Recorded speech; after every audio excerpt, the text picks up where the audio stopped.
bones a un nou capítol del Jo t'ho explico dedicat a l'expliquem de la reproducció humana. És el segon expliquem, si no has vist el primer, aquí el tens. Aquí l'has d'anar a buscar, entres, te'l mires i després tornes cap aquí. Aquest espero que serà un vídeo curtet perquè hem d'explicar, em sembla que no gaire coses. Fem clic a l'expliquem, ens havíem quedat aquí. Mireu, primera paraula, nova. Aquesta és una nova incorporació. Els gàmetes. Què són això dels gàmetes? Que no són dàlmates, ni gametes, ni... Bé, els gàmetes són una cosa que tots ja sabem que són les cèl·lules sexuals, és a dir, els espermatozoides i els òvuls. Els espermatozoides, mireu, l'espermatozoide ja ho sabem, és el gàmeta masculí, la cèl·lula sexual masculina que conté 23 cromosomes. Per què 23? Ara ho veurem. Aquest és, així de gran, l'òvul. L'òvul és el gàmeta femení, la porta la dona, i també té 23 cromosomes. Per què 23? Doncs ara sí que ho resolem. Doncs perquè quan s'ajunta un espermatozoide amb un òvul, recordeu que l'espermatozoide entra, excepte el flagel que es queda fora, s'ajunten aquests 23 cromosomes de l'espermatozoide amb els 23 cromosomes de l'òvul, de manera que el zigot és la primera cèl·lula, l'humà, la primera cèl·lula d'aquest nou ésser humà, i té 46 cromosomes, com tots els humans. On es formen? Algú dirà, profe, molt fàcil. Es formen en els testicles i en els ovaris. Efectivament, es formen allà, però aquests òrgans tenen un nom concret, que és el nom de gònada. El testicle i l'ovari, que és el lloc on es formen, es diuen gònades. I per tant aquí tenim dues paraules noves que són importants. Gàmeta, les cèl·lules sexuals, i gònada, que són els òrgans que produeixen aquestes cèl·lules sexuals. Anem a la primera d'elles, l'òvul. Si us hi fixeu, un òvul, i ho hem vist abans també, és molt gran. De fet, un ou de gallina, un ou d'estruç, un ou de qualsevol au, és molt grandot. De fet, fa la funció d'un òvul, que pot ser un ou fecundat o no fecundat. Si no és fecundat, és un òvul, així tan grandot com és. Per què és tan gran? Doncs perquè conté les substàncies de reserva. Algú dirà, reserva de què? Si ja està dins de la mare.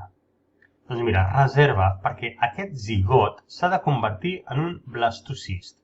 El zigot, que és una cèl·lula, s'ha de convertir en un munt de cèl·lules, perquè es divideix en dos, aquestes dues fan 4, 4 fan 8, 8, 16, 32, 64. En aquest procés de divisió, el zigot està viatjant per les trompes de Fal·lopi fins a arribar a l'úter, que és el lloc on s'ha d'implantar. Com que, mentrestant, no hi ha ni cordó umbilical ni hi ha placenta, el zigot no té res més que el que ja tenia de substàncies de reserva l'òvul. Per saber-ne una miqueta més, això no ens ho diu el llibre, aquest zigot, de bones a primeres, es converteix en una mòrula, en 3 dies. Una mòrula ja és un conjunt de cèl·lules i aquesta mòrula, també en diverses divisions cel·lulars, que s'anomenen mitosis, es convertirà en blastocist. Si ho veiem aquí dibuixat, penso que és una miqueta més clar. Això és l'òvul. L'òvul amb tots els espermatozoides al voltant, només un d'ells entrarà i aquí tenim el zigot, perquè té el material genètic d'un i el material genètic de l'altre. Aquest zigot comença a dividir-se i es dividirà en 2, en 4, en 8. Quan ja n'hi ha unes quantes, 32, 64, 28, es converteix en mòrula. I aquesta mòrula, que continua dividint-se, li passarà una cosa ben curiosa, i és que de totes les cèl·lules que s'han format, que fixeu-vos que ocupen exactament el mateix espai que l'òvul, perquè no ha pogut absorbir res, totes de les substàncies de reserva que hi havia s'han anat convertint en cèl·lules i per tant ocupa el mateix espai, algunes d'aquestes cèl·lules es posaran a l'exterior i seran les que formaran el cordó umbilical i la placenta i les cèl·lules de l'interior seran les que formaran l'embrió humà i per tant el que serà el nou individu seran només aquestes d'aquí al mig. Totes les de fora és la placenta que quan ha nascut el nadó es llença i si ets el Tom Cruise te la menges. Curiositat. Tots els òvuls de la dona, tots els òvuls de totes les menstruacions de tota la seva vida, estan formats ja abans que la dona, la nena, neixi. Quan encara és un embrió, ja té tots els seus òvuls. El que passa és que no els té desenvolupats, sinó els té en estat latent, estan immadurs i es guarden en un lloc anomenat fol·licles. També ho veurem més endavant.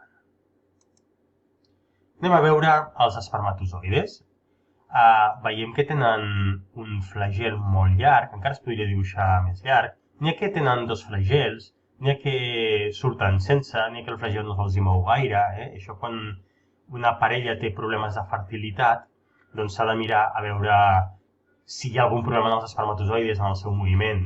Ja sabem que substàncies com l'alcohol o certes drogues o mala alimentació o falta d'exercici, tot això fa que la qualitat dels espermatozoides sigui pitjor i, per tant, que tinguin més dificultats per a fer aquest viatge i arribar fins a l'òvul.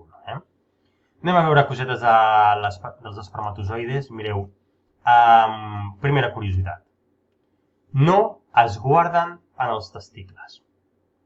Sí que és cert que el testicle produeix els espermatozoides, però els espermatozoides produïts pel testicle no es guarden en el testicle. Aquest no ho sabies, això. De fet, el 90% de la població això no ho sap. Ja ho veurem més endavant, que just a sobre del testicle hi ha una espècie de bosseta anomenada epidídim i és en aquesta bosseta on es guarden els espermatozoides formats. Mireu, aquí tenim un dibuix d'un espermatozoide vist de front i el mateix espermatozoide vist de costat. Si algú estudiés biologia, algun dia veuria que tenen un munt de parts en el seu interior. Però he posat aquest dibuix perquè m'agradaria que ens fixéssim en això d'aquí, en la part que hi ha tot just abans del flagel, la que uneix, diguem-ne, el cap de l'espermatozoide amb el flagel. Veieu aquestes boletes d'aquí? Anem a ampliar-ho. Mireu, si amplio això, aquest trosset d'aquí, i el faig una mica més gran, veieu aquestes boletes grogues? Sabeu què són? Són els mitocondris. Et sona la paraula, oi que sí? El mitocondri, recorda, quan vam estudiar els orgànuls cel·lulars, el mitocondri és aquell orgànul que s'encarrega de convertir l'oxigen, d'oxidar els nutrients per produir energia. Recordes això? Aquest orgànul tan interessant que és el que permet que els organismes, en lloc de ser unicel·lulars, puguin tenir prou energia com per ser pluricel·lulars. Aquest orgànul que, degut a que fa servir l'oxigen, ens oxida, ens rovella i, per tant, ens envelleix i ens causa, al final, la mort. Ens permet viure, però ens causa la mort i ens fa mortals. A vosaltres, sobretot. Doncs bé, no té un mitocondri. L'espermatozoide té una bateria sencera de mitocondris. És com si fos, si parléssim de cotxes, té un motor 12 vàlvules. És una cosa espectacular perquè aquests mitocondris han de produir moltíssima energia per tenir prou força per moure aquest flagel amb molta rapidesa i que es pugui desplaçar l'espermatozoide. I, per tant, és un Ferrari. L'espermatozoide és el Ferrari de les cèl·lules, diguem-ne. A diferència dels òvuls, els espermatozoides no es comencen a formar fins la pubertat, és a dir, fins que, ja ho veurem ara de seguida, fins que comenci el canvi de nen a adult, d'acord? Avancem aquí i anem a veure una introducció només als òrgans reproductors, en què consisteixen, d'acord? Mireu, els òrgans reproductors tenen 3 objectius. Primer objectiu, produir els gàmetes, és a dir, produir òvuls i espermatozoides. Això fins aquí fàcil. Qui produeix els òvuls i espermatozoides? Ara ho veurem. Segon objectiu, permetre la fecundació interna. Recorda que fecundació interna vol dir que el mascle introdueix, no allibera, sinó introdueix en la femella els seus gàmetes. I tercer objectiu d'aquests òrgans és que puguin acollir el nou ésser viu. Això serà en el cas de les femelles, de les dones. On es duen a terme aquests tres objectius? El primer objectiu, el de produir els gàmetes, es fa a les gònades.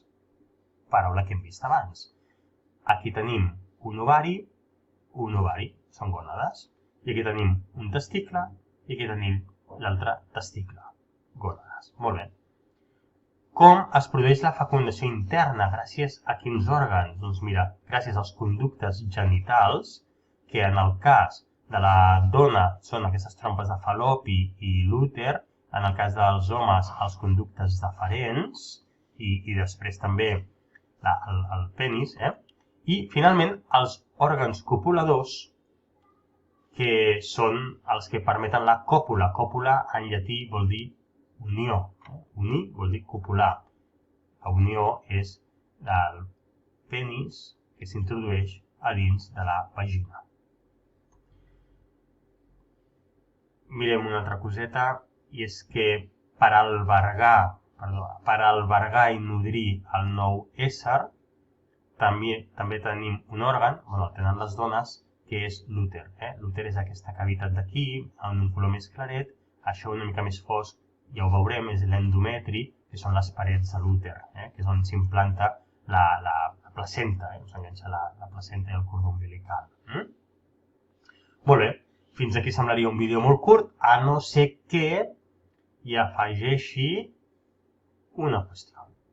La qüestió que voldré que escrigui. Mireu, es tracta de la següent. La pregunta és, per què les gònades masculines, ara ja sabem que això són els testicles, es troben a fora del cos? De fet, els ovaris estan dins. No estarien més ben protegits els testicles si estiguessin més amunt, si estiguessin a dins del cos? Quina necessitat hi ha que estiguin fora?